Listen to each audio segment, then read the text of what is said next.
Hello everyone, this is your week 2 module for our summer of wellness. So excited for this. Week 2 is focused on inflammation. So let's say you're one of these people that gets started but fizzles out. This is why inflammation is in week number 2, because it is foundational. If you just did week 1 and 2 and you focused on getting your vision together, which hopefully you did. If you didn't, go back and listen to week 1 where you are getting your vision together. And this is seasonal, so we're doing this in summer, but literally take any season and you can do it. Give yourself 3 months and boom, transformation happens. So we're going to start at the foundation because I don't want you to miss anything that is super important. Foundation is inflammation. So we're going to reset your inner terrain. And your inner terrain, I literally mean your insides. We are going to reset your insides by lowering inflammation. So let's dive in. I have lots of notes here so I don't miss anything that I want to say, that I want to share with you. So last week, you have your personal wellness map. Take a moment, recall it, remember it, feel it. Celebrate yourself for getting somewhere, for getting a clear idea of where you want to go. And this week, I am going to jet set you closer to your goal by focusing on inflammation, which is foundational. Why is inflammation so important? Because inflammation is the silent sabotager of your wellness. This includes focus, this includes your mood, this includes how you feel in your body, your metabolism, your weight loss, your digestion, if you're gonna get sick, if you're not, if you're resilient, if you're not, if you recover from that power workout or not, if you bounce back from that plane ride or not. Inflammation has a ton to do with this. And so by lowering inflammation, we are taking a lightning step, shall we say, in terms of increasing our vitality. So it impacts how you feel, impacts how your hormones work, it impacts your metabolism, your energy, your mood. Covered that. So we're going to learn what it is today, what triggers it, foods in particular, and what foods that fight it beyond turmeric and ginger, and how to start cooling it down, as I like to say. I need a new word for anti-inflammation because I tend to dislike words that are anti because I feel like they have a negative vibration. So anyone who has an idea of a word instead of anti-inflammatory, I sometimes use cooling inflammation, but it doesn't feel as like we're getting rid of you. Let me know. Give me some ideas. I need that for anti-inflammatory and anti-cancer. So what is inflammation? Inflammation is the body's response to an invader. It can be something as innocuous as a pollen. It could be an injury. It could be poor diet, so your body is injured because it doesn't have what it needs. It can be stress. All of those can cause an inflammatory response. It could be a toxin. In short, like when you cut your finger, that's acute inflammation. The inflammation comes, it does its job, it activates the healing, the immune system, boom, we're done. The problem is chronic inflammation. Chronic inflammation is caused by environmental toxins, molds, for example. It can be alcohol, can cause systemic inflammation. Excess sugar, stress can cause systemic inflammation. Processed foods, food additives, bad oils, living life can cause inflammation. Lack of sleep. Chronic inflammation, working out also causes inflammation too. Without recovery, you got inflammation. So inflammation can happen for many reasons and it is very natural. However, we want to cool it. We do not want to be in a constant state of inflammation. When we are, it's like a runaway train. So a train is a very good, fabulous way to get from one place to the other. But a runaway train it gets you where you don't want to be. So while there is a purpose and there is reason in our inflammatory response, when it escalates and it stays elevated, inflammation stays elevated throughout our body, it is the runaway train. So we are pulling that train back in. Chronic inflammation silently and subtly, you don't even notice it, damages your cells. It damages how your cells function. It shuts down your good genes, so genes that are there to help you fight and resist disease, have a really hard time functioning in an inflammatory state. It slows down your metabolism and it throws off your hormones. So those are all the things that inflammation does. And by that, it depletes your energy. It also makes it more difficult for you to recover, for you to come back after an illness or after a cold or after a long weekend. That's what inflammation does.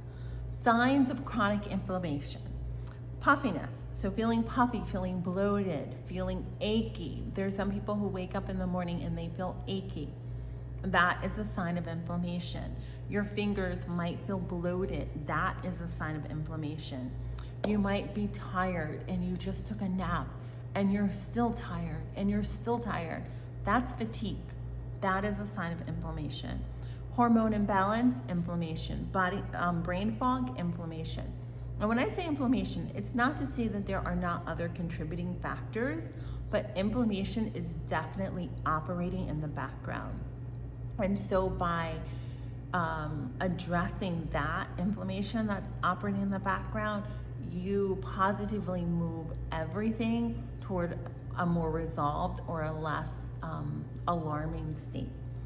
And trouble losing weight, inflammation. One of the things that I get from clients all the time is when they start Optimize, they like look at themselves in the mirror and they're like, oh my gosh, what happened? It's only been a few days.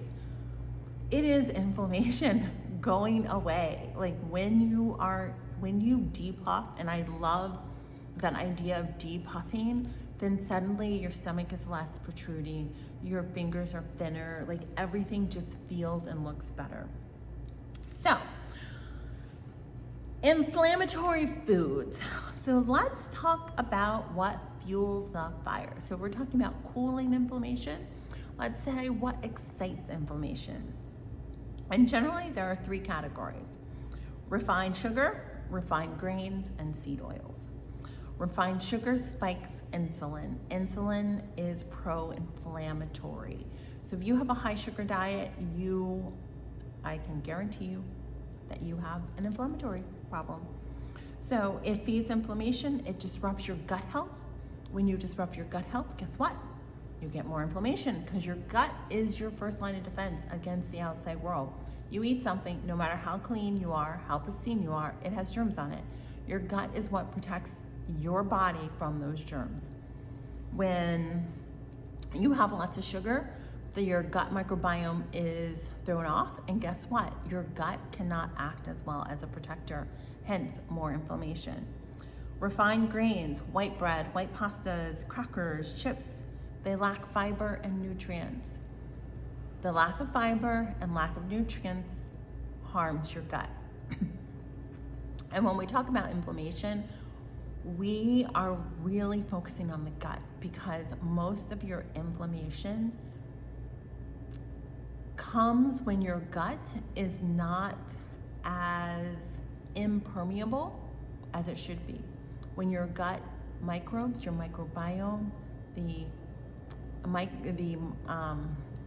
little living organisms that are in your gut, when that is off, it throws off your gut and leads to inflammation. So when we talk about the gut, or rather inflammation, we always focus on the gut, because if your gut health is sound and good and vibrant, your inflammatory markers will be much, much lower.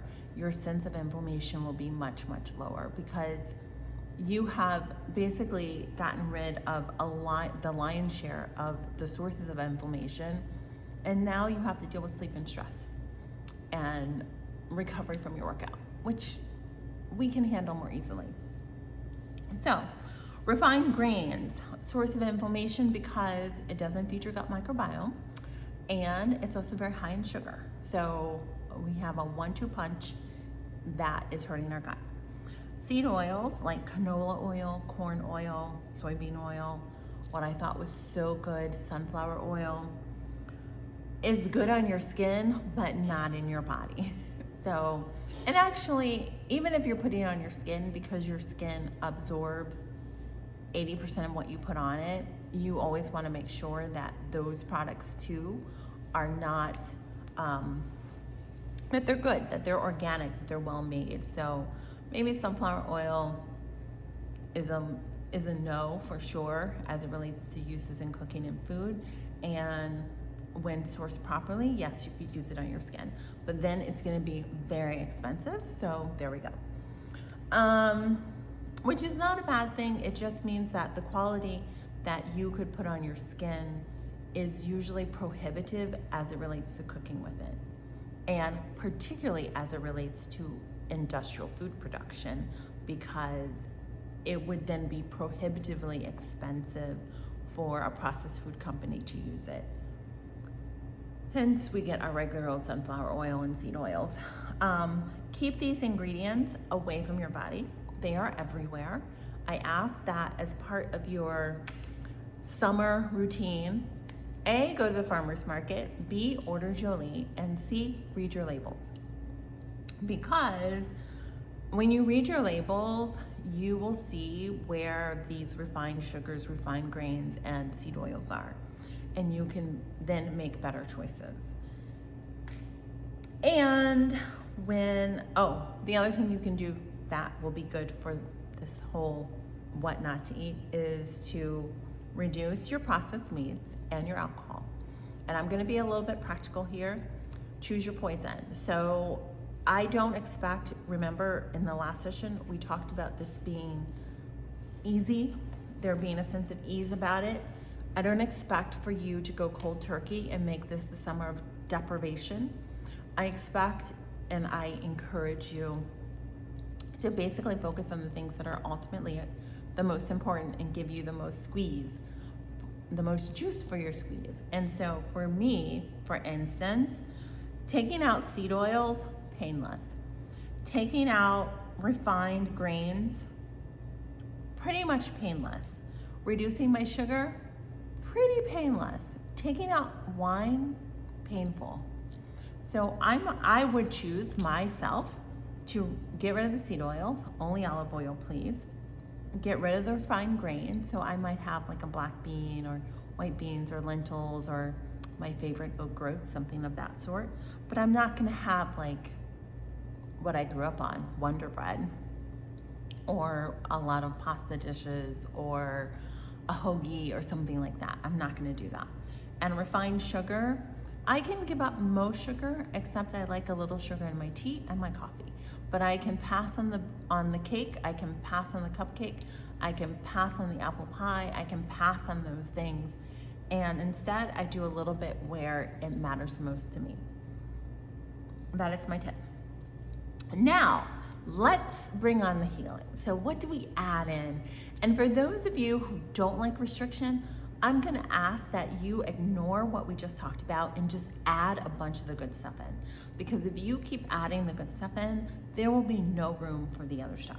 So your leafy greens, I cannot say enough about them. I love them, I could eat them every day.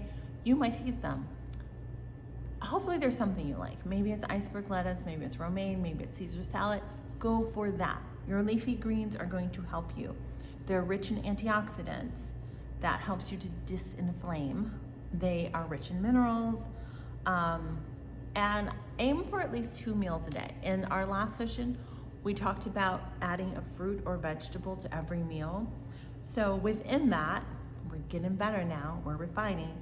Have some leafy greens. Turmeric, most humans, unless you live under a rock, know that turmeric is very anti-inflammatory. I would encourage you to begin to experiment a little bit with cooking with it. I love, and what we do at Jolie is the fresh turmeric. It's more bioactive and bioavailable, and you don't need a lot. You just need a culinary dose. A culinary dose is what you would put in food, and it tastes good. You put too much in food, it turns your tongue numb. You don't want that. So just a little bit of turmeric. Omega-3 fats. You will get these in my favorite nut, walnuts. You will get these in flax, highly recommended. Chia, wild salmon, other nuts, olives. I could eat olives all day long. So put in your omega-3s. So add in like salmon once a week. Add in a few nuts on your salad. And when I say a few, I do mean a few. Like think a tablespoon or two. Add in a bunch of leafy greens. Next, you're gonna hydrate. Going back to our practice for last week rather. You're gonna add in more water. And here I really want to focus on watery foods. So berries, strawberries, blueberries, blackberries, all in season, all coming, peaches, plums, all coming.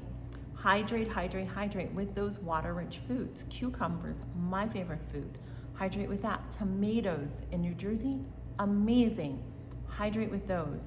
Hydration with food is perfectly valid, and it's oftentimes like it's easier for your body to take it in because it is that, I'm a gardener, so there are these like little granulas that granulas, whatever you say, that you can mix with soil that helps, they plump up and they help the soil to maintain moisture if it's a hot day or if your plant is in like dead sunlight all day. That's what food does for you. It is these little capsules of water that as your body breaks down the food, it slowly releases the water. So it's more easily absorbed because it's a slow release. And herbal teas, my absolute favorite. We could do a whole thing on teas. Tea, I think, is, if you're gonna do one herbal remedy, let it be tea. And I literally say any kind of tea. Tea helps you to hydrate. It helps your gut. It gives you all these polyphenols, all these antioxidants. It boosts your immune system, which when you boost your immune system, guess what? You lower inflammation. Tea. Any kind of tea you like is good. It could be herbal, it could be green, it could be black, green and black. Both have caffeine in them. I personally only drink green and black tea. It doesn't bother me. I love tea. I think it's responsible for my skin being the quality that it is. So tea, I highly recommend as part of your anti-inflammatory diet. And it does the double job of hydrating too. So, my challenge to you this week is to integrate a little tea into your week. One, it's summertime. So hibiscus tea is perfect for summer. It can be ice, it can be hot. When I was in Uzbekistan, in the desert, we only drink hot tea, by the way. But hibiscus tea is great, chilled.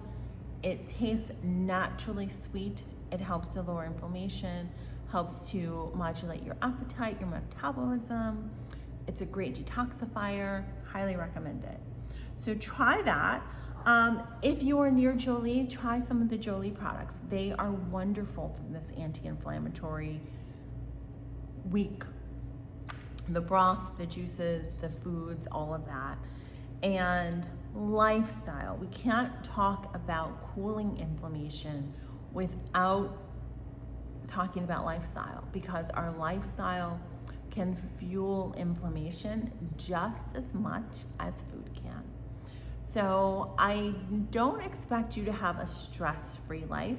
I do not have a stress-free life, but there is space for putting things in our lives that help us to de-stress, to help dissolve the stress. Some common things that work are nature. Summer's a great time to be outside. Nature is the natural equalizer. It helps to bring you down. It helps to put you in your place in the best possible way. That there's stuff here that's much bigger than me, that's been here for longer than me. It just settles you, it grounds you. Feet to ground, grounding. Sometimes you feel out of your body. Sometimes your emotions feel out of control. Take a moment, ground yourself, touch the earth, be on the earth, sit down on the ground, walk on the ground, but connect with it. Sitting by a body of water, excellent book called The Blue Mind talks about all the benefits of water in terms of helping us to regulate, helping us to de-stress.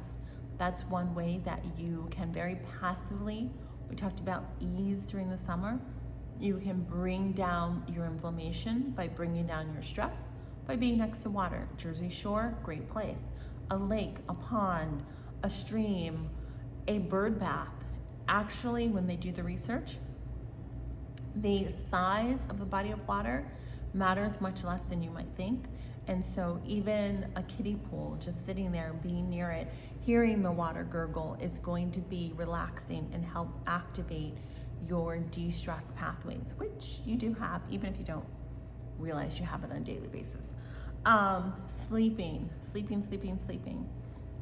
is the great anti-inflammatory natural medicine because it's made for your body to repair itself, for your body to rest and repair, as we say. So making sure you get your sleep, making sure that your sleep is regular, making sure that when you are run down, you give yourself a little bit extra. Summer is a great time to do that because our schedules are a little bit slow.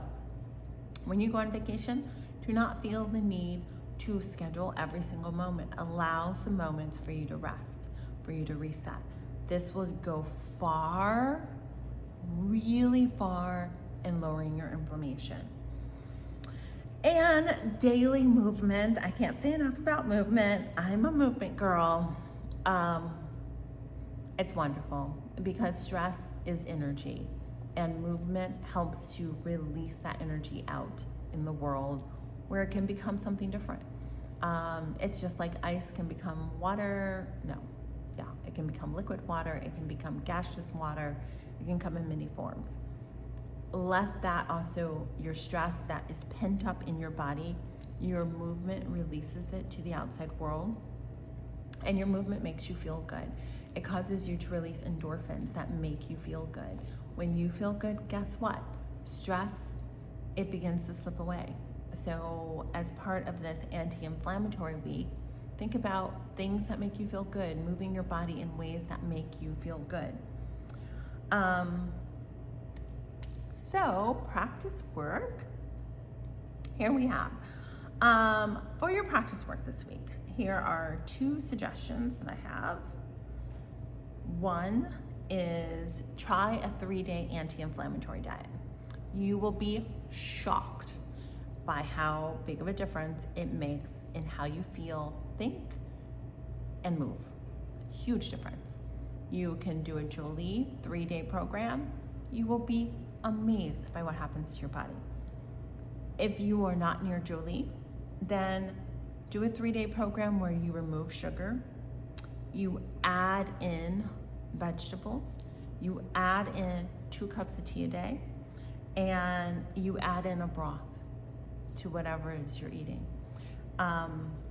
That can be your anti-inflammatory reset. And then you focus on those foods like the leafy greens, foods that are in their whole state. You focus on those things. See what happens. Track how you feel. You will feel differently. And also for your 3-day anti-inflammatory diet, take out the gluten, take out the dairy, and that will be a game changer. Some journal guides for this week. When I eat foods that nourish me, I feel. And this is a good practice because it brings that natural reinforcement. So when I eat watermelon, I feel this. When I eat a good salad, I feel this. When I eat grilled salmon, I feel this. When I eat, what are some of my guilty summer pleasures? When I eat ice cream, I feel this. Depending on the ice cream, I could feel fine. If it's not a good quality ice cream, I could feel really crappy. But to note that, so then I know, okay, if I have ice cream here, I'm gonna feel crappy, so let me not do that. And I don't feel deprived. I am depriving myself of feeling crappy. That's okay. So begin to take begin to focus on how foods make you feel. What inflammation feels like in my body. My hands, and I touch them, I can feel if I'm inflamed in my hands, because usually my hands are very not inflamed. Like, you can feel all the tendons, the bones, everything else. If they're inflamed, they just feel puffy. So begin to notice like signs of inflammation in your body, and think about how you want to feel. I want my inner terrain to feel like. When I did my big health transformation, the thing that kept me going is I loved how I felt. I loved it, loved it, loved it. I loved it so much that I didn't want to give up feeling that way. And that is what got me to say no to things, because I didn't want to feel that way. I remember I went to St. Louis. My favorite place is the Spaghetti Factory. The pasta with mozzarella cheese, which I can have in small quantities. I ate that, and not small quantities. The whole night, I paid for it. I paid for it in pain. I paid for it in just like writhing in my bed because I was so uncomfortable. That taught me like, okay, you can have a little bit, but overindulging is 100% not worth it.